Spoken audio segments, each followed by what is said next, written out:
Good morning, শুভ সকাল। আজ Sunday, ঘড়ির কাঁটা ওই 8:30 পৌনে 9টার ঘরে। আজকে সানডে হলে হবে কি তাড়াতাড়ি ঘুম থেকে উঠেছি। আর জানেন, আমি অনেক দিন ধরেই ভাবছিলাম যে একটুখানি সকাল সকাল ঘুম থেকে উঠে সংসারে কাজকর্ম সেরে নিজের জন্য কিছুটা সময় বের করব, আর মন মতন কিছু কাজকর্ম শিখবো কিংবা করব। কিছুতেই পারছিলাম না, সকালবেলায় যে আমাকে ঘুম থেকে উঠতে হবে, কী কারণে উঠবো সেই কারণটাই খুঁজে পাচ্ছিলাম না। তবে এখন যোগব্যায়ামের ক্লাসে ভর্তি হয়েছি, সকাল 7টা নাগাদ আমাকে বেরোতে হয়। তা এখন দেখি অ্যালার্ম ছাড়াই আমার ওই 7টা পৌনে 7টা নাগাদ ঘুম ভেঙে যায়। তা এই অভ্যাসটা ধরে রাখতে পারলে খুবই ভালো। এখানে সমস্ত জামা কাপড় গুছিয়ে গাছিয়ে রেখে দিলাম, পরে নিচের ঘরে নিয়ে ওয়ার্ড্রপে গুছিয়ে রাখবো। আর ইদানিং যে কি গরম পড়েছে, আর যত ঘাম হচ্ছে তত যেন ভেতর থেকে ক্লান্ত হয়ে যাচ্ছি। টানা অনেকগুলো কাজ করতে পারছি না, একটা কাজ করতে না করতেই আধা ঘন্টা পাখার নিচে বসে রেস্ট নিতে যাচ্ছি, ব্যাস সময়ের মাকে বাঘে খাচ্ছে। সে যাই হোক, আগে তো শুক্রবারে ওপরের ঘর নিচের ঘর সিঁড়ি সমস্ত মুছে ঘরদোর চকচকে ঝকঝকে করতাম। এখন আর পারছি না, এখন ভাগে ভাগে করছি। আর ফড়িংকে দেখুন, আমাদের এই সামনের রাস্তাটা দিয়ে একজন কীর্তনিয়া খঞ্জনি বাজাতে বাজাতে যাচ্ছে, তাকে দেখে ঘ্যাও ঘ্যাও ঘ্যাও ঘ্যাও, এই যে আমার মাথা ধরিয়ে দেবে এবারে।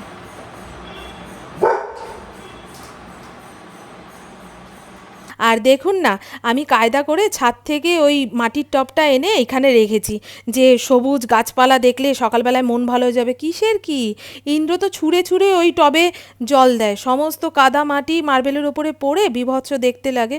ওগুলোকে ভালো করে না মুছলে ওই সোফাতে বসে আমি শান্তি পাই না, মনে হয় কতক্ষণে ওটা পরিষ্কার করব। এবারে চলুন, ওপরের ঘরের কাজকর্ম তো শেষ, এবারে 5 থেকে 10 মিনিট এই সোফার ওপরে বসে পাখার হাওয়া খেয়ে গায়ের ঘামটা শুকিয়ে নেব। তারপরে নিচের ঘরে যেতে হবে, ইন্দ্রকে খাবার রেডি করে দিই। উনি আবার পুজোয় বসেছে, আর ব্যালকনিটা কি ভালো লাগছে না আমার। ওহ, গুড মর্নিং, শুভ সকাল। কেমন আছেন আপনারা সবাই? নিশ্চয়ই খুব ভালো আছেন, আমিও খুব ভালো আছি। আজ সানডে, ঘড়ির কাঁটা প্রায় 12টার ঘরে। ওপরের ঘরে কাজকর্ম সেরে এসে দেখি ইন্দ্র বাইরে বেরোবে বলে রেডি হয়েছে। আমি কি হলো, তুমি বেরিয়ে যাচ্ছ, মাংসের দোকান থেকে মাংসটা এনে দাও। বলে ওরা দিয়ে যাবে। কি বলুন তো, মাংসের দোকানে ফোন করে দিলে ওদের দোকান যখন ফাঁকা হয় তখন এসে মাংস দিয়ে যায়। আমি কখনো বাথরুমে থাকি, কখনো ওপরের ঘরে থাকি, ওই দৌড়ে দৌড়ে আসতে গিয়ে আমার যেন দম বেরিয়ে যায়। ভাবুন না, বাথরুমে আধা স্নান হয়েছে, ডোরবেল বাজলো, মাংস এসছে, তখন বেরিয়ে নিতে কেমন লাগে। তাই আমি বললাম প্রত্যেক রবিবারে তুমি মাংসের দোকানে দাঁড়িয়ে থেকে মাংস এনে দিয়ে তারপরে যাবে। ওই নিয়ে একটুখানি খুটুর খুটুর লাগলো। আর আমাদের এখানে একটা পেট মার্কেট বসে প্রতি রবিবার রবিবার। কয়দিন ধরেই ইন্দ্রকে বলছি যে ওই অ্যাকোরিয়ামের পাম্পটা রয়েছে, ওর ভেতরে একটা স্পঞ্জ থাকে, ওটা নষ্ট হয়ে গেছে, এনে দাও এনে দাও এনে দাও। ওর সময় আর হচ্ছে না, সময় হচ্ছে খেয়াল থাকছে না তার, এত ব্যস্ত। তা বললাম যাও এক্ষুনি গিয়ে এনে দেবে, মাছ মরে গেলে তোমাকে আমি ক্ষমা করব না। তারপরে এনে দিয়ে গেছে, মানে দুটো কাজ করিয়ে রেখেছি। আর সকালবেলায় কিছু কাজ করতে করতে ভয়েস ওভার দেওয়ার চেষ্টা করব, নাহলে এই গরমে কাজ করতে করতে কথা বলা যে কি কষ্ট। আমি আবার ভয়েস ওভার দিয়ে ভিডিও করতে পারি না। কি হয় বলুন তো, আমি যেই সময়ে যেই কাজটা করছি সেই সময়ে আমার মনের ভেতরে কি চলছে না চলছে, পরে ভয়েস ওভার দিতে গিয়ে সেটা আর বুঝতে পারি না যে কি বলবো। তবু এখানে জলের বোতল ভরছে, ওকে জিজ্ঞাসা করলাম কি খাবি বল, বলে কিছুই খাবো না। কালকে ইন্দ্রর সঙ্গে যে বেরিয়েছিলাম, ফেরার পথে পেস্ট্রি নিয়ে এসেছি, আমার ভাগেরটা আমি খেয়ে নিয়েছি রাতেই, কুকুরটা রয়েছে, খিদা পেলে ওটাই খেয়ে নেবে। আর আমি এখানে চিড়ে ধুয়ে একটু লবণ চিনি দিয়ে মেখে খাবো। মারাত্মক খিদা পেয়েছে, যত সকাল সকাল উঠবেন তত খিদা পাবে। আমরা যেহেতু একটু বেলি বলছি, কথা গুলিয়ে যাচ্ছে, খিদা মাথায় উঠে গেছে। তার মানে দাঁড়ান খেয়ে নিই, তারপর কথা বলবো। ইন্দ্রকে আম চিড়া কলা সমস্ত মেখে ঝুঁকে খাইয়ে টাটা বাই বাই বলে দিয়েছি। এবারে মাংসর আলু কেটে নিই, মাংস তো ধোয়াই আছে বললাম, রসুন ছাড়াতে হবে। বাবা, এই রসুন ছাড়ানোটা সবচেয়ে খতরনাক কাজ, খাটনির কাজ, তাই না? খুব একটা পেঁয়াজ রসুনের রান্না হয় না তো, নাহলে তো রসুন ছাড়িয়ে রেখে দেওয়া যায়। ও গুনে গুনে রসুন আনে। যে কোনো সবজি বাইরে রাখলেই যেন পচে যাচ্ছে। আলু পেঁয়াজ আদা, এইটুকু আদা কালকে চায়ের মধ্যে দেওয়ার পরে রেখে দিয়েছি, এখন দেখি কেমন লাল লাল হয়ে গেছে। ওই পুরনো স্টাইলেই রান্না করব। একটু গোটা ধনিয়া, জিরা, কয়েকটা শুকনো লঙ্কা, আদা, পেঁয়াজ, রসুন এই সমস্ত মশলা পেস্ট করে নিয়ে মাংসর মধ্যে দিয়ে রান্না করব। এই গোটা ধনিয়া, জিরা মাংসর মশলার মধ্যে দিলে বেশ মাংসর স্বাদ আসছে, একটা আলাদা গন্ধ আসছে, ভালো লাগছে আর কি। মাংসর মধ্যে গোটা রসুন দিলে খুব ভালো খাই। এই যে আমি আমার জন্যই দিয়েছি। আগে পুকুও খেত, এখন আর খায় না। থাকবে থাক।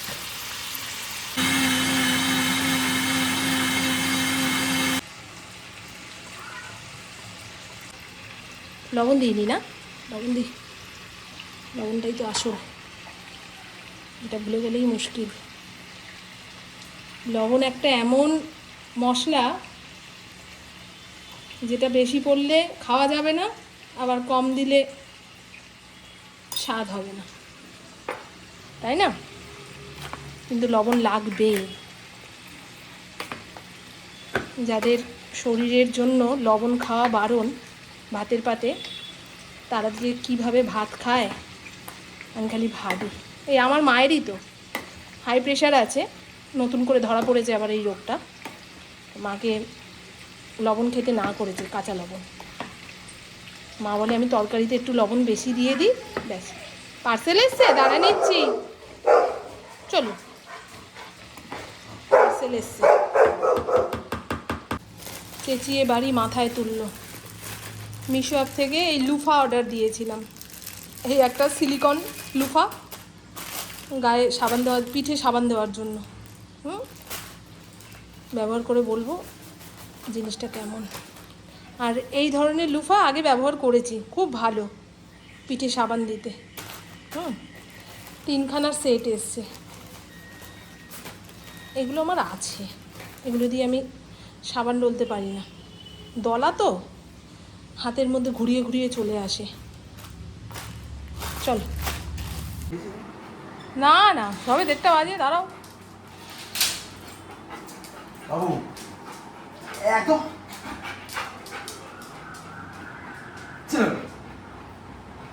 ওই মানেই না তোমাকে, সেটা বলো না।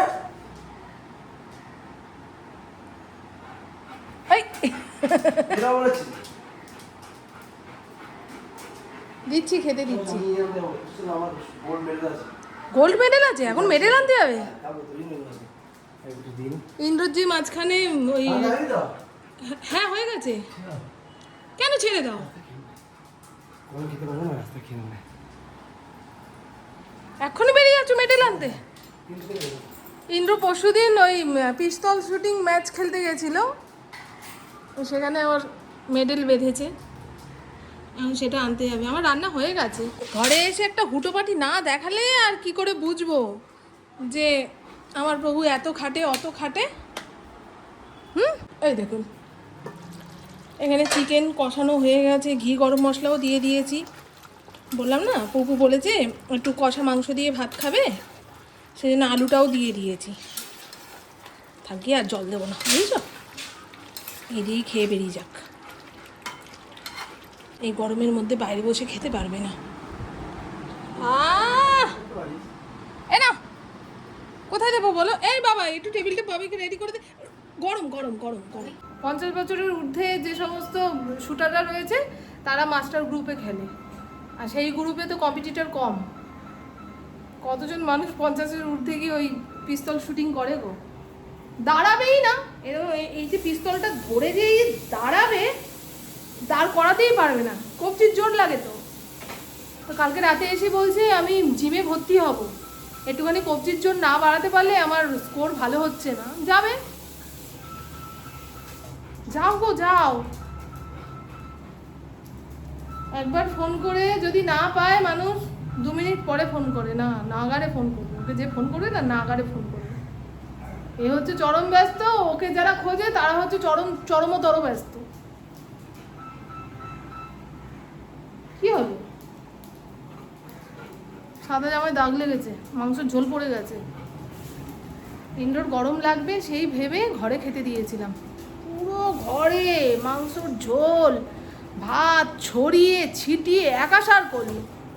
এখন ভালো করে না মুছলে আমরা আর খেতে বসতে পারবো না, বুঝেছ? এইরকম ব্যস্ত লোক। কি 4 চাকা নিয়ে যাবে নাকি? হ্যাঁ, খাবার জন্য কি ছিল? ও হাওড়া ক্লাব। এতক্ষণ তো প্রাইজ বিতরণ শুরু হয়ে যাবে। না, 4টে থেকে 4টে থেকে? হ্যাঁ, ভালো আছে না? গরম পড়েছে, না ভালো থাকা যাচ্ছে না। এই কি রে বাবাই, এরকম করে কেউ ছুড়ে দেয়? ভেঙে গেলে কি করবি? কিনে দিতে পারবি এখন? আমার ফোন বলে কোনো দাম নেই, জানো তো। ওই গন্ধরাজ লেবু কেটে নিয়ে আসলাম। এমা ওঠ বাদা, ওঠ ওঠ একটুখানি, আমাকে বসতে দে শোনা। দাঁড়া ভাত দিয়ে নি। চলুন বন্ধু, এই যে এখানে ভাতের হাঁড়ি নিয়ে চলে এসেছি। আর এই হলো চিকেন আলু কষা। ওমা, ঝোল করলে কষা, কষা করলে ঝোল কই? তো রাঁধুনি যাবে কই? গুড ইভিনিং, শুভ সন্ধ্যা। ঘড়ির কাঁটা 6:30 ঘরে। আর রবিবার মানেই বিকেলবেলায় একটু গাছেদের সঙ্গে থাকা, গাছের পাতায় হাত বোলানো, এভাবেই কাটে। ওই মানি প্ল্যান্টের যে গাছটা ছিল তার টবটা ভেঙে চুরিয়ে একাসার অবস্থা। সেই টবটা পাল্টে দিলাম। কদিন আগেই তো দেখিয়েছি, মিশো অ্যাপ থেকে কয়েকটা ভালো টব অর্ডার দিয়েছিলাম। সেগুলো একটা একটা করে এখন কাজে লাগাবো, বুঝেছেন? চলুন। এই টবটা সাইজে ছোটও আছে। হ্যাঁ, পাতাগুলোকে স্নান করিয়ে দিলাম, একটু জলটা ঝরে যাক তারপরে ঘরে নিই, নাহলে কাদা কাদা হয়ে যাবে। কিভাবে পুতলাম কে জানে ভাই।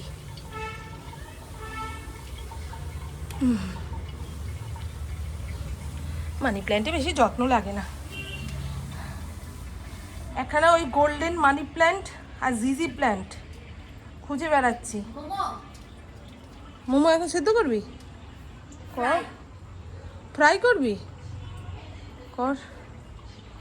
আমি কদিন আগে ইন্দ্র চিকেন কিমা এনেছিল, সেই দিয়ে মোমো বানিয়ে রেখেছিলাম, ডিপ ফ্রিজে রেখে দিয়েছি। সেগুলো কতক্ষণে খাবে, সময় করে উঠতে পারছে না। মাটি মুটি ঘাটলে আরও বেশি গরম লাগে গো, অভ্যাস নেই না। চলুন, দেখছি যে গাছের গোড়ায় জল দাঁড়াচ্ছে না তো, একটু বালি বালি মাটির মধ্যে বসালে ভালো হয়। কোথায় পাবো? এই যে এইখানটায় থাকে। এই টবের নিচে একটা করে প্লেটও দেওয়া রয়েছে, জানো? এটাই সবচেয়ে ভালো জিনিস। থাক। এখানে আমি একটা প্রদীপ দিয়েছি, সর্ষের তেলের প্রদীপ। ইন্দ্রকে বললাম একখানা ওই তুলসী গাছের টব নিয়ে আসবে। অন্যান্য টব রয়েছে, কিন্তু ওই কি বলে, এই মাটির টবে যদি তুলসী গাছটা পোতা হয় অনেক দিন যাবৎ ভালো থাকবে। তো বললো ঠিক আছে, ঠিক আছে বলে গেছে, তার মানে আনবে। আজকাল পরশু কবে আনবে সেটা জানা নেই। কি নিয়ে আসতে গিয়ে কি ভেঙে ফেললো কি জানি। টপটা ভাঙলো, টবটা পুরো ভেঙেই গেল। এই শর্ট এ অ্যাকচুয়ালি ফড়িংয়ের জন্যই হয় এগুলো।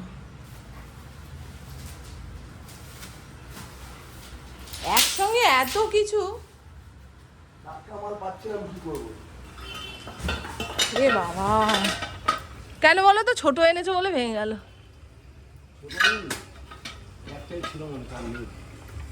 নাহলে পরে আনবে আবার কি। এই যে আপনাদের বললাম না, ইন্দ্রকে বলেছি একখানা মাটির টব নিয়ে আসবে, তুলসী গাছ পুঁতবো। ওই যে এনে গাড়ি থেকে নামাতে গেল, পটাস করে পড়ে মটাস। ব্যস্ত, পৃথিবীর সবচেয়ে সেরা ব্যস্ত মানুষ হচ্ছে আমার প্রভু। ওনার হাত থেকে পড়ে যায়, বাজারের ব্যাগ ছিঁড়ে। ঠিক আছে, ঠিক আছে, একবার মায়ের সঙ্গে দেখা করেই তারপর আসো। এ বাবা রে, কি বলুন তো, এড়ার কাজ বেড়া না। ভালো টপটা পড়ে পুরো দু অর্ধেক হয়ে গেল। ফ্রাই করে নিয়ে সেদ্ধ হচ্ছে, মানে এটা হচ্ছে ওর টেকনিক। টেকনিক না, টেকনিকে ভর্তি হয়ে গেছে।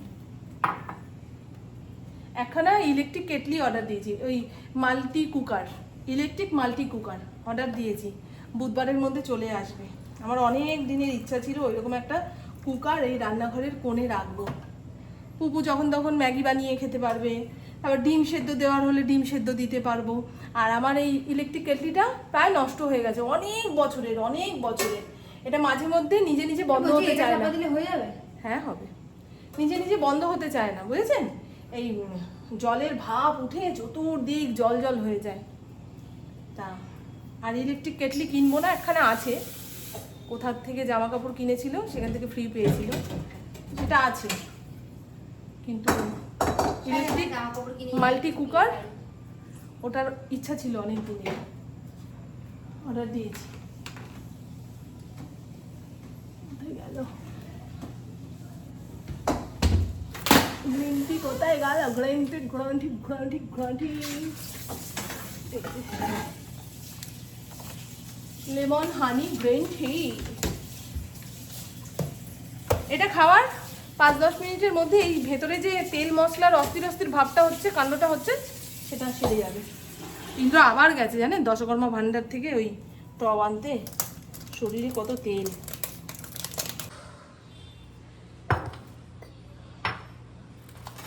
নিঃশ্বাস নিতে যেন কষ্ট হচ্ছে, এরকম লাগছে কেন? বৃষ্টি হবে, যা মারাত্মক গুমোট গরম ছেড়েছে না, বৃষ্টি হবেই হবে, গ্যারেন্টি। পাখার হাওয়াতেও শরীর জুড়াচ্ছে না জানো, পাখার হাওয়া গায়ে লাগছে না। সারা গায়ে যদি ঘামের পরত পড়ে থাকে, পাখার হাওয়াটা ঢুকবে কোথা দিয়ে? চলো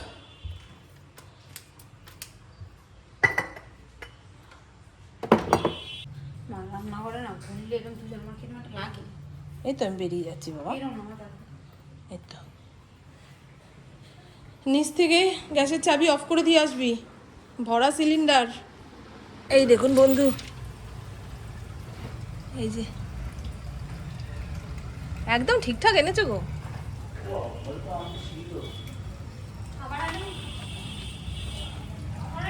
এই দেখুন, দেখেন আমাদের ছোট ছোচার অবস্থাটা দেখো, ওর ভাগের ছানা ও খেয়ে এসছে। দিদি 4খানা মোমো ভেজে নিয়ে বসেছে, আবার ঘেমে নিয়ে অস্থির হয়ে গেছি। আমাদের নিচের ঘরটা একটু ঠান্ডা, এসি না চালালেও বসা যাচ্ছে, তবে ওপরের ঘরটা পুরো আগুন। ভেবেছিলাম দুপুরবেলায় ওই হইচই যে কুহেলি সিনেমাটা বেরিয়েছে সেটা দেখব। কিছু ভালো ভালো সিনেমা বেরিয়েছে যেগুলো দেখা হয়নি, কিন্তু নিচের ঘরে একটুখানি এসি চালিয়েছিলাম। আবার আমি একার জন্য ওপরের ঘরে এসি চালিয়ে টিভিটা দেখবো, ওতে ফিউজ উড়ে যাবে। বাড়িতে 2-3টে এসি একসঙ্গে চালালে পুরো ফিউজ উড়ে যায়, তখন কি করব? তো চলুন বন্ধু, এরপরে কাজকর্ম বলতে বাজারপাট সব গোছাবো, তবে এখন না, একদম রাতে শুতে যাওয়ার আগে এই সমস্ত কাজকর্ম করে হাত পা ধুয়ে ঘুমাতে যাব। ভেবেছিলাম কুহেলি সিনেমাটা দেখবো, আর হবে না গো। তো আমার বকবক আজকের মতন এইটুকুই। আপনারা সবাই খুব খুব খুব ভালো থাকবেন, নিজের শরীরে খেয়াল রাখবেন, সুস্থ থাকবেন, আর অল টাইম স্মাইল করতে হবে। টাটা, খুব ভালো থাকবেন। কালকে সকালে আমার যোগব্যায়ামের ক্লাস রয়েছে, এখন সকালে যোগব্যায়ামের ক্লাসে যাই বলে ঠিক প্রত্যেক দিন 6:45-7টা নাগাদ ঘুম ভেঙে যায়। আমি এটাই চেয়েছিলাম,